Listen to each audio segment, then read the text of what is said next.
Hello friends, आप लोगों का स्वागत है आपके अपने channel future online classes Sonpur में। जैसा कि आप लोगों को बता दें कि हम लोग बिहार डीएलएड 2026 के साइंस के सेट नंबर 18 लगाने वाले हैं। इससे पहले वीडियो में हम लोग सेट 17 तक लगा लिए थे और आज हम क्या करने वाले हैं, तो आज हम सेट नंबर 18 लगाने वाले हैं। आपको पता होगा कि हम हर सेट में फिजिक्स, केमिस्ट्री और बायो तीनों का क्वेश्चन मतलब कि जो बिहार डीएलएड में पूछा जाता है उसी क्वेश्चन को क्या करते हैं, यहाँ पे हम क्वेश्चन प्रैक्टिस करते हैं और हम क्या करते हैं, हर वीडियो में टॉप 20 इंपॉर्टेंट क्वेश्चन को करते हैं। ये आपको पता ही होगा।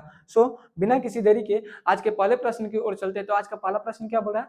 आज का पहला प्रश्न बोल रहा है कि KMnO4 में Mn की ऑक्सीकरण संख्या कितनी होती है। मतलब कि आपको पता होगा कि KMnO4 में उसकी ऑक्सीकरण संख्या कितनी होती है। +2 होता है, -2 होता है, +7 होता है या -7 होता है। निम्नलिखित में से कौन सा होगा? तो KMnO4 को हम लिखे तो MnO4, आपको पता होगा कि पोटेशियम के अंतिम कक्षा में कितना इलेक्ट्रॉन होता है। यहाँ पे हम बता देते हैं, सबको हल्का हल्का सा बता देते हैं। तो बात करें पोटेशियम जो होता है, इसका फॉर्मूला होता है 2 8 10 2 8 10 और 8 18 1 19। इसका पता होगा कि परमाणु संख्या 19 होता है। वही बात करते हैं कि Mn जो होता है, इसका परमाणु संख्या 25 होता है और इसका बात करें तो 2 8 10 और 8 18 और 7 25 ये हो गया। वही बात करें कि ऑक्सीजन की बात करते हैं तो ऑक्सीजन का कितना होता है। ऑक्सीजन का बात करते हैं तो ये हो जाता है 2 और 6। मतलब कि इसके अंतिम कक्षा में कितना इलेक्ट्रॉन है, 2 है। इसका अंतिम कक्षा में 1 और इसके अंतिम मतलब कि आपको पता होगा कि ऑक्टेट पूरा करता है। तो ऑक्टेट के हम अंतिम कक्षा को कैसे निकालते हैं, 5 के बाद वाला 8 में से माइनस करते हैं तो 8 - 6 कितना हो जाएगा, 2 बचेगा। वही बात करें कि पोटेशियम यहाँ पे तो 1 है ही और ये 7, तो 7 को कैसे निकालेंगे, तो 7 8 - 7 तो 1 ऐसे निकाला जाता है। तो इतना तो बताना ही नहीं, हम इतना बता दिए, कुछ एक्स्ट्रा ही बता दिए। तो यहाँ पे यही बोल रहा है कि KMnO4, तो हमको क्या क्या पोटेशियम का पता है कि पोटेशियम में कितना होता है, 1 होता है। पोटेशियम का कितना होता है, 1 होता है। हमको निकालना है किसका है, हमको निकालना है Mn का, तो इसका x लिख देते हैं। और वही बात करते हैं कि ऑक्सीजन का कितना है, ऑक्सीजन का होता है -2 इंटू कितना, ऑक्सीजन 4 है तो -2 इंटू 4 कर देंगे, इजिकल टू कितना हो जाएगा, -8। यहाँ पे क्या हो जाएगा, x -8 + 1। यदि x में से 1 जाएगा तो कितना बचेगा, x में से 1 जाएगा तो x -7, तो x इक्वल टू कितना हो जाएगा, x को यदि हम इधर भेज देते हैं तो x इक्वल टू कितना हो जाएगा, 7 हो जाएगा। मतलब कि KMnO4 में यहाँ पे m का वैल्यू कितना हो जाएगा, तो 7 हो जाएगा। और 7 का होता है, किसका होता है, ऑप्शन सी। मतलब कि ऑप्शन सी नंबर क्या होगा, ऑप्शन सी सही होगा। नेक्स्ट क्वेश्चन की बात करते हैं, क्वेश्चन नंबर दूसरा। तो आप क्वेश्चन दूसरा को पढ़ पा रहे होंगे। यहाँ पे लिख रहा है कि इथाइन के जलयोजन से मिलता है। मतलब कि पता होगा कि क्या ही पढ़ते हैं, इथाइन के मतलब कि एक होता है एल्केन, एल्कीन और एल्काइन। मतलब कि एल्केन, एल्केन, एल्कीन और एक होता है एल्काइन। मतलब कि जो इसके लास्ट में लगा होता है वो प्रमुख होता है। मतलब कि ये जो एन लिखा हुआ है, एन, इन और आइन लिखा हुआ है, एन इन आइन लिखा हुआ है, ये प्रमुख होता है और यही बताता है कि इसमें कौन सा बॉन्ड होगा। मतलब कि यही बेसिकली बताता है कि इसके अंदर कौन सा बॉन्ड होगा। इसके अंदर क्या लगा हुआ है, आइन लगा हुआ है, ये वाला देखिए आयन लगा हुआ है ना, तो हम इसको आयन से बनाएंगे तो क्या हो जाएगा, यहाँ पे वही इथाइन। तो इथाइन का फॉर्मूला क्या होता है, इसका फॉर्मूला होता है, इसका फॉर्मूला होता है 2n के स्क्वायर -2। मतलब कि इसको स्क्वायर करके क्या करते हैं, माइनस कर देते हैं। तो इथाइन का फॉर्मूला होता है C2H4। क्या होता है, C2H4 इसका फॉर्मूला होता है। मतलब कि हम इसका पार्ट बाय पार्ट को बताए हैं। तो C2H4 को हम क्या करें, जब जल में मिलाते हैं, इसको जब हम जल में मिलाते हैं, H2O में मिलाते हैं, तो हमको क्या मिलता है, हमको मिलता है C2H5OH मिलता है। हमको क्या मिलता है, C2H5OH। और C2H5OH को हम क्या बोलते हैं, C2H5OH को एथेन बोलते हैं। क्या बोलते हैं, sorry, ethane, ethanol, ethanol, ethane. यहाँ ऑप्शन में क्या दे रहा है, C2H5OH, इसको क्या बोलेंगे, एथेनॉल बोलेंगे, एथेनॉल बोलेंगे, एथेन बोलेंगे या एथेनोइक अम्ल बोलेंगे। मतलब कि यही पूछ रहा है कि निम्नलिखित में से कौन सा ऑप्शन सही होगा। तो आपको पता होगा कि इसका कौन सा हो जाएगा, इसका ऑप्शन बी एथेनॉल। मतलब कि एथेनॉल सही होगा। ये किसका फॉर्मूला है, ये एथेनॉल का फॉर्मूला है, C2H5OH। नेक्स्ट क्वेश्चन की बात करते हैं। तो नेक्स्ट क्वेश्चन में आपसे क्या पूछ रहा है कि 22.4, मतलब कि 22.4 लीटर H2 गैस का वजन होगा 122 ग्राम, 44.8 ग्राम, 2.0 ग्राम या 20 ग्राम। निम्नलिखित में से कौन सा होगा। तो आपको पता होगा कि एक मोल को जब हम लीटर में नापते हैं, एक मोल को हम जब लीटर में नापते हैं, 1 मोल लीटर, जब हम मोल को लीटर में नापते हैं तो वो कितना हो जाता है 22.4 लीटर के बराबर होता है। यहीं पे कह रहा है कि H2 गैस, तो उसका H2 गैस के एक मॉलिक्यूल में कितना होगा, H2 गैस के, H2 गैस है इसके एक मोल में कितना होगा, एक मोल बराबर इतना हो जाएगा 22.4 लीटर। तो यहाँ पे क्या करा है H2 सॉरी एक में, तो यहाँ पे क्या करा है 2 बोला H2 मतलब कि एक हाइड्रोजन होगा, सॉरी H2 लिख दिए हैं, एक जब हाइड्रोजन होगा तो एक हाइड्रोजन में कितना, एक हाइड्रोजन में एक मोल, तो 2 हाइड्रोजन में कितना हो जाएगा, 2 हाइड्रोजन में 22.4 गुने 2 मतलब कि कितना कितना ग्राम वजन के बराबर होगा। तो ये दम कर देते इसको, क्या कर देते 22/4 22.4 बाई यहाँ पे क्या करा है 2 मोल कर रहा है तो इंटू 2/22.4 22.4 से 22.4 का जाएगा और ऑप्शन क्या बचेगा, ऑप्शन सी 22 ग्राम बच जाएगा। यदि आपको समझ में नहीं आ रहा है तो एक बार और बताते हैं, मतलब कि एक मोल के बराबर कितना होता है, मतलब कि एक मोल लीटर में हम नापते हैं तो 22.4 लीटर होता है, और हाइड्रोजन के एक मोल में कितना हो जाएगा, हाइड्रोजन के एक मोल में भी इतना ही हो जाएगा। तो यहाँ पे क्या दिया हुआ है H2 दिया हुआ है, मतलब कि यहाँ पे हाइड्रोजन का 2 मोल है, और यदि हाइड्रोजन का 2 मोल है तो 22.4 इंटू 2 कर देंगे और इसको इतना से काटेंगे तो क्या मिलेगा 2 ग्राम मिलेगा। नेक्स्ट क्वेश्चन की बात करते हैं, क्वेश्चन नंबर 4 तो क्वेश्चन नंबर 4 में आपसे पूछा है कि निम्नलिखित में से किस यौगिक में ज्यामितीय समवायता होता है, मतलब कि निम्नलिखित में से कौन सा यौगिक है जो ज्यामितीय समवाय बनाता है, ब्यूटेन बनाता है, ब्यूटीन बनाता है, 2 ब्यूटेन बनाता है या 2 ब्यूटेनॉल बनाता है। निम्नलिखित में से कौन यौगिक है जो ज्यामितीय मतलब कि ट्राइगोनल स्ट्रक्चर बनाता है। तो ये बेसिकली किसका है, इनऑर्गेनिक में ये क्वेश्चन आता है कि हाँ डायरेक्ट क्वेश्चन पूछ लेता है। यदि आप जेईई नीट का तैयारी करें तो इसको अलग अलग मतलब कि वो तो बहुत इजी हो जाता है, बट अब नॉर्मल मतलब क्या बिहार डीएलएड में तो इतना कोई खास पूछा नहीं जाता है। तो इसमें क्या पूछा है, बस इसमें पूछ रहा है कि निम्नलिखित में से कौन सा है जो ज्यामितीय मतलब कि ट्राइगोनल स्ट्रक्चर बनाता है। समवायता का क्या होता है स्ट्रक्चर, तो ट्राइगोनल स्ट्रक्चर कौन बनाता है, तो 2 ब्यूटीन जो होता है ना वो 2 ब्यूटीन क्या बनाता है, ट्राइगोनल स्ट्रक्चर बनाता है। नेक्स्ट क्वेश्चन नंबर 5 की बात करते हैं, तो क्वेश्चन नंबर 5 आपसे क्या पूछ रहा है, एक फेम्टोमीटर तुल्य है, मतलब कि एक फेम्टोमीटर तुल्य है, किसके तुल्य है 10⁻12 मीटर के, 10⁻−12 मीटर के, 10⁻50 मीटर के या 10⁻−50 के, मतलब कि निम्नलिखित में से कौन सा है जो फेम्टोमीटर के बराबर होता है। तो आपको पता पढ़े होंगे देसी सेंटीमिली माइक्रो, देसी सेंटीमिली, उसके बाद देखिए क्या क्या होता है, हम यहाँ पे लिख देते हैं देसी होता है, देसी होता है, देसी इंग्लिश में लिख देते हैं deci centi milli micro nano pico femto femto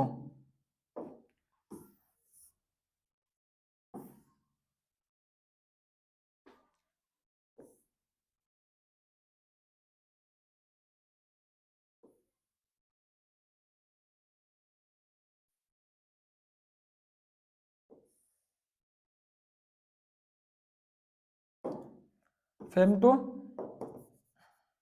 तो क्या हो गया, ये जो देसी होता है इसका पावर होता है 10⁻⁻1 होता है। वही बात करें कि सेंटी का 10⁻⁻2 होता है, मिली का 10⁻⁻3 होता है, और इसके बाद माइक्रो का हो जाता है 10⁻⁻6, नैनो का हो जाता है 10⁻⁹, पिको का हो जाता है 10⁻12, और वही बात करें कि फेम्टो, ये फेम्टो लिखा हुआ है, ये पिको लिखा हुआ था, ये था फेम्टो, फेम्टो का होता है 10⁻⁻15, और आपसे पूछा क्या है फेम्टोमीटर पूछा है, तो 10⁻⁻50 मतलब कि ऑप्शन बी क्या हो जाएगा, ऑप्शन बी सही हो जाएगा। मतलब क्या है ये मात्रक है, आपको पता होगा कि एक मतलब कि टाटा के कार भी आया था जिसका नाम था नैनो, क्या नैनो कार था ना नैनो, तो वो इसी में था, मतलब कि वो नापता है कितना छोटा है, उसका माइक्रो मतलब कि जो जितने भी जितना छोटा, ये सबसे छोटा मात्रक होता है, मतलब कि कितना छोटा फेम्टो हो जाएगा, मतलब कि मानिए कि कोई पार्टिकल का उसका 10⁻⁻15 बहुत छोटा हो जाता है, तो ये क्या है, ये एक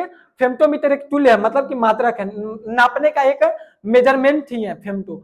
नेक्स्ट बात करते हैं सबसे छोटा पुष्प पादप कौन सा, तो ये भी एक रिपीटेड क्वेश्चन, मतलब रिपीटेड क्वेश्चन है ये, इसके बारे में हम ऑलरेडी बता चुके हैं। यदि आप उस वीडियो को नहीं देखे तो देख सकते हैं। एक बार यही पूछा गया था कि इससे पहले क्वेश्चन आया था कि सबसे बड़ा फूल पुष्प कौन सा होता है, मतलब कि सबसे बड़ा पुष्प कौन होता है, तो उसका नाम था रेफरेंसिया। मतलब कि यदि आपसे क्वेश्चन पूछता है कि सबसे बड़ा पुष्प कौन सा है, तो उसमें हम बताते हैं कि सबसे बड़ा पुष्प, सबसे बड़ा पुष्प, सबसे बड़ा पुष्प पूछा था उस वक्त, बड़ा पुष्प, तो वो सबसे बड़ा पुष्प कौन सा हो जाता है, वो जाता है रेफेलसिया। मतलब कि इसका वजन लगभग 10 केजी के बराबर होता है। कितना होता है, 10 केजी के बराबर इसका वजन हो जाता है, 10 से 11 केजी। लेकिन यहाँ पर पूछ रहा है कि सबसे छोटा पुष्प, तो सबसे छोटा पुष्प होता है उल्फिया। क्या होता है, उल्फिया बहुत छोटा होता है, मतलब कि बहुत दाना, मतलब कि एक चावल के दाना से भी छोटा होता है, और इसके अंदर बहुत सारे न्यूट्रिएंट्स होते हैं। मतलब कि जो उल्फिया होता है इसके अंदर न्यूट्रिएंट्स भरे होते हैं, इसका जो न्यूट्रिएंट्स होता है इसमें ऑलरेडी भरा होता है।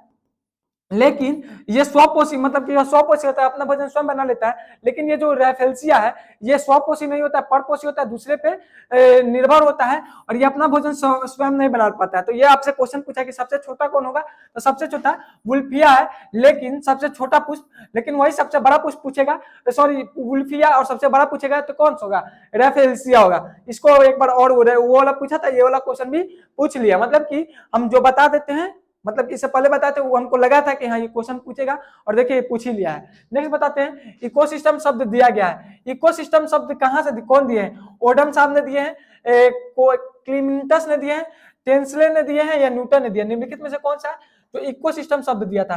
तो इकोसिस्टम का अर्थ क्या होता है पहले हम ये समझते हैं, उसके बाद समझते हैं कि इकोसिस्टम शब्द दिया कौन था। इकोसिस्टम का अर्थ होता है कि एक निर्जीव और सजीव आपस में, मतलब कि जितने भी निर्जीव पदार्थ और सजीव पदार्थ आपस में रहकर क्या करते हैं, एक इकोसिस्टम का निर्माण करते हैं। मतलब कि निर्जीव में मान लीजिए कि जो पेड़ जितने भी हो गए, मानिए कि ये कलम, कलम क्या है, सजीव है कि निर्जीव है, निर्जीव है। ये बोर्ड क्या है, निर्जीव है।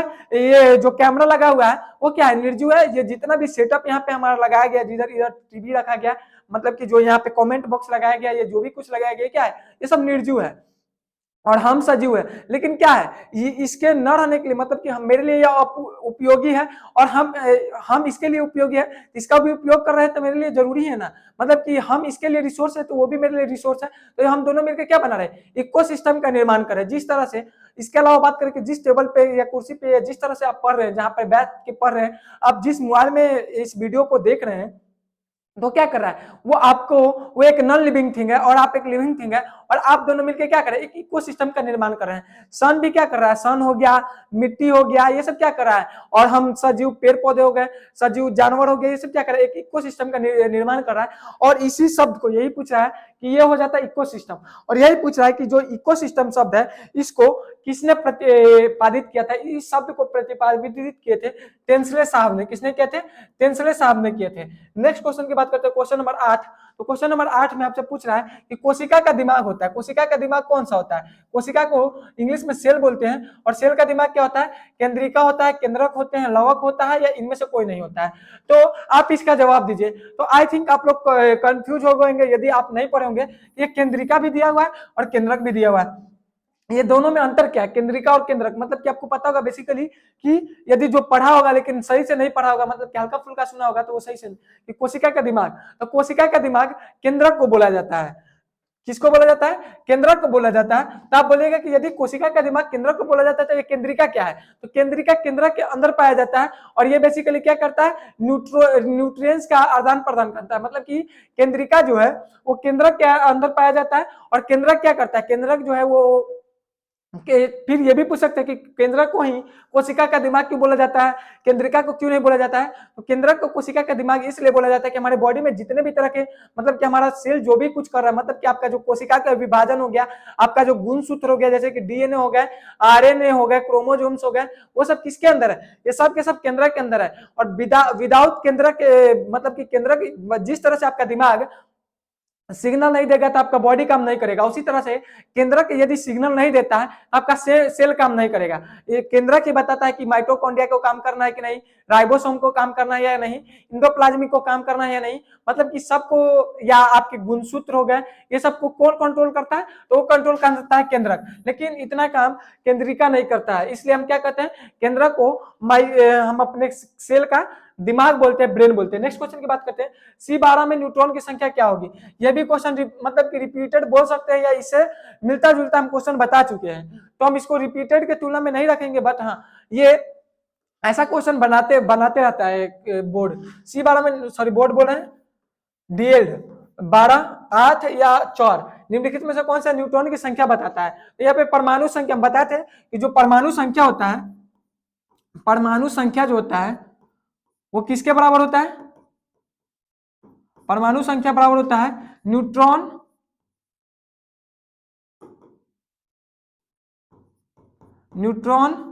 प्लस प्रोटॉन के बराबर होता है। क्या होता है, न्यूट्रॉन प्लस प्रोटॉन के बराबर क्या होता है, परमाणु संख्या होता है। और यहाँ पे क्या है, कार्बन का 12, यहाँ पे परमाणु संख्या दे दिया गया है 12 दे दिया गया है, और न्यूट्रॉनों की संख्या पूछ रहा है, मतलब कि आपसे न्यूट्रॉन की संख्या पूछ रहा है, और प्रोटॉन की संख्या कितना होगा, प्रोटॉन का संख्या 6 होगा। तो जितना न्यूट्रॉन होता है, आपको पता होगा कि कोशिका में जितना न्यूट्रॉन होता है उतना ही प्रोटॉन होता है, यह न्यूट्रॉन और प्रोटॉन को जोड़ के निकाला जाता है। तो हम क्या करते हैं, न्यूट्रॉन इज 12 - 6 करेंगे, 12 - 6 तो कितना आ जाएगा, 6 आ जाएगा। मतलब कि न्यूट्रॉन की संख्या कितनी हो जाएगी, तो न्यूट्रॉन की संख्या 6 हो जाएगी। ऑप्शन ए क्या हो जाएगा, ऑप्शन ए सही हो जाएगा। नेक्स्ट क्वेश्चन की बात करते हैं, क्वेश्चन नंबर 10। तो क्वेश्चन नंबर 10 में पूछ रहा है कि जोहानसन ने दिया है शब्द, मतलब कि जो जोहानसन साहब थे वो कौन सा शब्द दिए थे, वायरस, जीन, आरबीएस या क्रोमोसोम। निम्नलिखित में से कौन सा वैज्ञानिक है जो कौन सा वैज्ञानिक, सॉरी जोहानसन साहब ने निम्नलिखित में से किस चीज का खोज किए थे। तो आपको पता होगा कि जो जोहानसन साहब थे वो जीन का खोज किए थे। मतलब कि जीन का खोज करने वाले कौन थे, तो जीन का खोज करने वाले जोहानसन साहब थे, जो कब किए थे, 1909, मतलब कि 1909 में किए थे। कब किए थे, 1909 में किए थे। जीन कहाँ पाया जाता है, यदि किसी को नहीं पता हो तो बता देते कि जीन क्या होता है। जीन आपको पता होगा कि जो हम अभी केंद्रिका बताएं, तो मतलब कि केंद्रक बताएं, केंद्रक के अंदर पाया जाता है क्रोमोजोम। केंद्रक के अंदर क्या पाया जाता है, केंद्रक के अंदर पाया जाता है, केंद्रक क्या अंदर पाया जाता है, क्रोमोजोम। क्रोमोजोम, क्रोमोजोम के अंदर पाया जाता है डीएनए। और यदि आप डीएनए को देखे होंगे तो डीएनए कुछ इस प्रकार का होता है। कैसा होता है, कुछ इस प्रकार का होता है, और ये ऐसे ऐसे होता है, लगभग कुछ इसी प्रकार का डीएनए होता है। और यदि आप इसको खींचेंगे तो इसे क्या निकलेगा, आपको इसके अंदर से जीन निकलेगा। तो आई थिंक आपको समझ में आ गया होगा, जीन के अंदर ही आपका अति पाया जाता है। यूमेटिक हड्डी एक अभिलक्षण है, मतलब कि यूमेटिक हड्डी जो है, यूमेटिक हड्डी जो है वो एक अभिलक्षण है, किसका, सरीसृप का, पक्षियों का, उभयचरों का, या इनमें से कोई नहीं। मतलब कि जो यूमेटिक हड्डी है वो किसका अभिलक्षण है, तो ये लक्षण है पक्षी का। किसका लक्षण है, पक्षी का है। मतलब कि जो यूमेटिक हड्डी होता है उसके अंदर बेसिकली हवा भरा होता है, और यदि हवा भरा मतलब कि उसके अंदर मतलब कि कुछ उसी प्रकार का होता है, हवा की तरह होता है, खोखला होता है। और खोखला होने के कारण क्या होता है, खोखला होने के कारण उसका जो खोखली होने के कारण क्या होता है, वो उड़ पाता है। मतलब कि आपको पता होगा कि पक्षी जो उड़ती है तो उसका, यदि मानिए कि कोई पक्षी देह से पूरा मजबूत अर्थ है, उसका वजन बहुत है, तो उड़ पाएगा वो। तो उसको उड़ने के लिए क्या होना चाहिए, शरीर हल्का होना चाहिए। तो शरीर को हल्का करने के लिए इसीलिए कहा जाता है कि आप यदि पढ़ रहे हैं तो पढ़ने वक्त अपने दिमाग को खाली रखिए। यदि आपका दिमाग खाली रहेगा तो आप, मतलब कि दिमाग ये नहीं कि पूरा खाली कर लेना है, आपको जो आता है उसको भी खाली कर लेना है। मतलब कि आपकी बाहरी सोच, मतलब कि आप जब पढ़ रहे हैं तो सिर्फ पढ़ाई पे ध्यान दीजिए, इसके अलावा जो बाहर आपके घर के बाहर है, मतलब कि क्या हो रहा है क्या नहीं हो रहा है, उसे कोई मतलब नहीं रखेगा। जब आपका फ्री माइंड से पढ़िएगा तब आपको क्या होगा, अच्छी तरह से समझ में आएगा, और आप क्या होगा, आप पक्षी की तरह उड़ सकते हैं। तो आपको क्या चाहिए, आपको उड़ने के लिए आपका दिमाग हल्का चाहिए, मतलब कि हवा, मतलब कि पूरा हल्का नहीं होना चाहिए। मतलब आप समझ रहे हो कि हम क्या बोलना चाहते हैं। तो इसी तरह न्यूमेटिक हड्डी एक अभिलक्षण है किसका, पक्षी का। नेक्स्ट क्वेश्चन की बात करते हैं, क्वेश्चन नंबर 12। तो क्वेश्चन नंबर 12 में आपसे पूछ रहा है कि सरीसृप तथा पक्षियों को जोड़ने वाली कड़ी है, मतलब कि सरीसृप और पक्षी को जोड़ने वाली कड़ी कौन सा है, अकरियोपेट्रिक्स या नियोपाइलिना या बैलेनोग्लेसस, या इनमें से कोई नहीं। तो ये सरीसृप तथा पक्षियों को जोड़ने वाली कड़ी है आर्कियोपेटेरिक्स। मतलब कि जो ये है ना वो क्या करता है, सरीसृप और पक्षियों दोनों को कड़ी, मतलब कि जोड़ने का अर्थ क्या हो गया, मतलब कि इसके अंदर ये जो है, इसके अंदर सरीसृप, मतलब कि जो रेंगता है उसको सरीसृप बोलते हैं, और पक्षी के बारे में पता होगा। तो इसके अंदर दोनों तरह का गुण पाया जाता है। मतलब कि इसके अंदर पक्षियों का जो उड़ने का पंख होता है ये भी पाया जाता है, इसके अलावा जो सरीसृप में भी जो गुण पाया जाता है इसके अंदर पाया जाता है, इसलिए इसको क्या बोला जाता है, इसलिए इसको हम कड़ी बोलते हैं। नेक्स्ट क्वेश्चन नंबर 13 की बात करते हैं। तो क्वेश्चन नंबर 13 में आपसे पूछ रहा है कि मानव शरीर की सबसे बड़ी ग्रंथि कौन सी है, मतलब कि मानव शरीर की सबसे बड़ी ग्रंथि कौन सा, तिल्ली, गुर्दा, अग्नाशय या यकृत।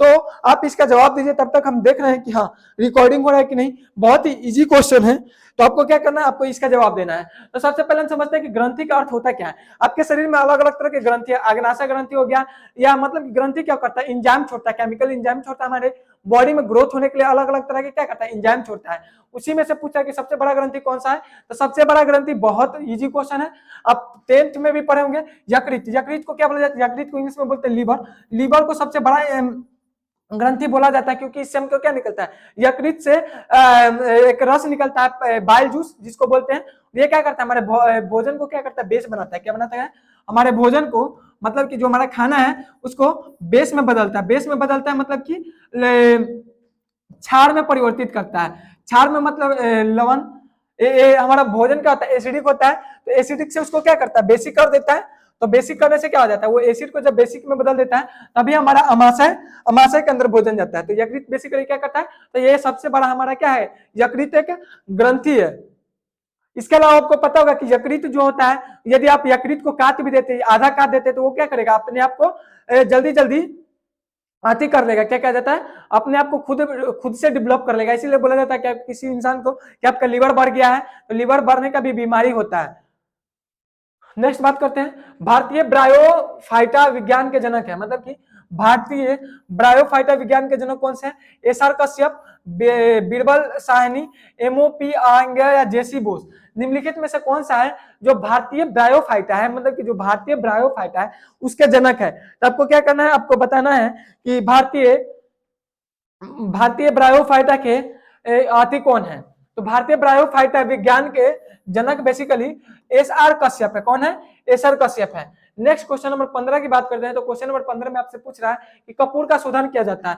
बहुत ही इजी क्वेश्चन, और हम बहुत बार बता चुके हैं, ये भी बहुत बार क्वेश्चन पूछ लिया गया है कि कपूर का शोधन कैसे किया जाता है। तो उसको किया जाता है ऊर्ध्वपातन के द्वारा। किसके द्वारा, ऊर्ध्वपातन के द्वारा। ऊर्ध्वपातन को इंग्लिश में सब्लिमेशन बोलते हैं, और सब्लिमेशन का अर्थ होता है कि किसी पदार्थ को आप जला रहे हैं, सब्लिमेशन। यदि आप किसी पदार्थ को जला रहे हैं तो क्या होगा, ठोस से डायरेक्ट गैस में परिवर्तित हो जा रहा है, उसको सब्लिमेशन, ऊर्ध्वपातन बोलते हैं। और ये क्वेश्चन रेलवे में भी पूछा गया और अलग अलग एग्जाम में पूछा गया था। लेकिन अभी इसमें भी आप देख पा रहे होंगे कि रेलवे में ये क्वेश्चन एक बार पूछा गया था और इसमें भी पूछा जा रहा है, और ये 10th के भी एग्जाम में पूछा जाता है। मतलब कि ये क्वेश्चन बहुत ही इजी और शुरू से पूछा जा रहा है। तो यही पूछा है कि इसमें ऊर्ध्वपातन में क्या होता है कि आप किसी चीज को ठोस से डायरेक्ट गैस में परिवर्तित हो जाता है, तो उसको ऊर्ध्वपातन करना है। आपको यदि विश्वास नहीं होता, आप क्या कीजिए, आप वीडियो देखने के बाद, मतलब कि लेक्चर कंप्लीट होने के बाद एक कपूर लीजिएगा, आप उसको जलाइएगा, आप देखिएगा क्या होगा, वो ठोस से डायरेक्ट गैस में परिवर्तित होगा, वो पिघलेगा नहीं। इसके अलावा आप उसी के जगह पे आप मोमबत्ती जलाइए, तो क्या होगा, मोमबत्ती पहले पिघलेगा उसके बाद जलेगा। तो ये जो होता है ऊर्ध्वपातन में बेसिकली यही होता है कि कोई पदार्थ ठोस से डायरेक्ट किसमें परिवर्तित हो जाता है, गैस में। Next question number 16 number question में पूछ रहा है कि किस तत्व के न्यूक्लियस में 2 प्रोटॉन पाए जाते हैं। मतलब कि निम्नलिखित में से कौन सा न्यूक्लियस है, कौन सा तत्व है, मतलब कि एलिमेंट है जिसके अंदर 2 प्रोटॉन पाया जाता है, हाइड्रोजन, हीलियम, लिथियम या बोरॉन। निम्नलिखित में से कौन सा है जिसके अंदर 2 प्रोटॉन पाया जाता है। तो आपको पता होगा कि हाइड्रोजन का परमाणु संख्या भी 1 होता है और परमाणु द्रव्यमान भी 1 होता है। हीलियम की बात करते हैं तो हीलियम का परमाणु संख्या 2 होता है, और परमाणु इसका अभी बात करें तो न्यूक्लियस प्रोटॉन पाए जाते हैं, तो ये हो जाएगा हीलियम, क्योंकि हीलियम का परमाणु भार कितना होता है, 4 होता है। हीलियम का परमाणु भार 4 होता है, और आपको पता होगा कि इलेक्ट्रॉन प्रोटॉन के बराबर होता है, और ये भी बहुत बार बता दें, इलेक्ट्रॉन प्रोटॉन के बराबर होता है, और परमाणु संख्या प्रोटॉन से होता है, तो प्रोटॉन में से आप निकलेगा तो आपको क्या निकलेगा, न्यूक्लियस निकल जाएगा। तो ऑप्शन बी सही। बहुत ही इजी, हम उतना डिफाइन नहीं करेंगे, जितना कर दिए वो ज्यादा था इसके बारे में, इसलिए कि बहुत ज्यादा ये क्वेश्चन रिपीटेड हो चुका है। नेक्स्ट बात करते हैं, फॉर्मेल्डिहाइड को जिसके उत्पादन में प्रारंभिक पदार्थ के रूप में उपयोग लाते हैं वह है बैकेलाइट, डीडीटी, पॉलीथीन या रेयन। मतलब कि जो फॉर्मेल्डिहाइड है उसको जिसको प्रारंभिक पदार्थ के रूप में उपयोग किया जाता है, तो जो फॉर्मेल्डिहाइड है इससे हम क्या बोल देते हैं, जितने भी इलेक्ट्रिक उपकरण होते हैं, जैसे कि आपका स्विच हो गया या बोर्ड हो गया, इलेक्ट्रिक बोर्ड हो गया, वो सब क्या होता है, वो सब लेस कंडक्टर होता है, मतलब कि इलेक्ट्रिसिटी को एक जगह से दूसरे जगह नहीं ले जाता है। मतलब कि वो बेसिकली क्या करता है, वो इलेक्ट्रिसिटी को एक जगह से दूसरे जगह नहीं ले जाता है, और उससे हम क्या बनाते हैं, विद्युतीय उपकरण बनाते हैं। जहां से यह पूछ रहा है कि उपयोग में लाते हैं, किस चीज के उपयोग में लाते हैं, प्रारंभिक प्रयोग। इसका प्रारंभिक प्रयोग करते हैं किसमें, विद्युत का जितने भी इलेक्ट्रिक जो प्रोडक्ट बनते हैं, इलेक्ट्रिक प्रोडक्ट बात करें, जैसे कि पूरा इलेक्ट्रिक प्रोडक्ट नहीं लेकिन कुछ बनता है, जैसे कि लेस कंडक्टर, जैसे कि हो गया स्विच हो गया, या बोर्ड हो गया, मतलब कि जो इलेक्ट्रिक बोर्ड हो गया, ये सब किसके बनता है, तो वो सब फॉर्मेल्डिहाइड का ही बनता है। किसका बनता है, फॉर्मेल्डिहाइड का बनता है। और वही बोल रहा है कि वो किससे बनता है, तो आप सुनेंगे बेकिलाइट, बेकिलाइट ही होता है जो उसका प्रारंभिक उत्पादन होता है। Next question number 17 number question में पूछ रहा है कि आवर्त सारणी के तीसरे आवर्त में तत्वों की संख्या कितनी होती है, मतलब कि आवर्त सारणी में तत्वों के आवर्त में तत्वों की संख्या कितनी होती है। तो आपको पता होगा कि आवर्त सारणी में आवर्तों की संख्या 7 और होती है। वही बात करें कि तीसरे में होता है, तो तीसरे में बेसिकली 8 पाया जाता है। कितना पाया जाता है, 8 पाया जाता है। और वो कौन कौन होता है, sodium, magnesium, aluminium, silicon, phosphorus, इतना सल्फर, आर्गन, आर्गन तक होता है। हम लिख देते हैं क्या होता है, सोडियम, पहले मिला लेते हैं कहीं सही तो है, हाँ, sodium, magnesium, aluminium, silicon, phosphorus, sulphur, chlorine and argon, ये क्या होता है, यही 8 एलिमेंट पाया जाता है। नेक्स्ट क्वेश्चन नंबर 19 क्या बोल रहा है, बोल रहा है कि सूत्रीय विभाजन नहीं होता है, मतलब कि निम्नलिखित में से कौन सा है जिसमें सूत्रीय विभाजन नहीं होता है, जीवाणु में, हरे शैवाल में, कवकों में, या उच्च वनस्पतियों में। मतलब कि निम्नलिखित में से कौन सा है जिसमें सूत्रीय विभाजन, तो सूत्रीय विभाजन का क्या अर्थ है कि जीवाणु के मतलब कि असूत्रीय विभाजन होता है, मतलब कि अविकसित कोशिका में जीवाणु नली, मतलब कि सूत्रीय विभाजन किसमें नहीं होता, जीवाणु में सूत्रीय विभाजन नहीं होता। सूत्रीय विभाजन का अर्थ क्या हो गया, सूत्रीय विभाजन का अर्थ हो गया कि एक से दूसरे में विभाजित होना, उसको क्या बोलते हैं, सूत्रीय विभाजन। नेक्स्ट आज के लास्ट प्रश्न, निम्नलिखित में से कौन डीएनए के न्यूक्लियोटाइड का भाग नहीं है, मतलब कि जो हमारा डीएनए होता है, डीएनए का फुल फॉर्म क्या होता है, डाई राइबोन्यूक्लिक एसिड, तो उसका न्यूक्लियोटाइड का भाग नहीं है। Nitrogen base, dioxide sugar, phosphoric अम्ल या एमिनो अम्ल, निम्नलिखित में से कौन सा है जो इसका भाग नहीं है। आपको क्या करना है, आपको इसका बताना है कि हाँ निम्नलिखित में से कौन सा है जो डीएनए मतलब कि डाई राइबोज न्यूक्लिक एसिड का भाग नहीं है, तो वो होता है एमिनो अम्ल। एमिनो जो अम्ल है ना, वो इसका भाग नहीं है, ये हमारे कोशिका में तो पाया जाता है, बट ये डीएनए में नहीं पाया जाता है। तो आज हम क्या किए, आज हम बिहार डीएलएड के सेट नंबर 18 के टॉप इंपोर्टेंट 20 क्वेश्चन का प्रैक्टिस किए। सो आज के लिए इतना ही, थैंक यू।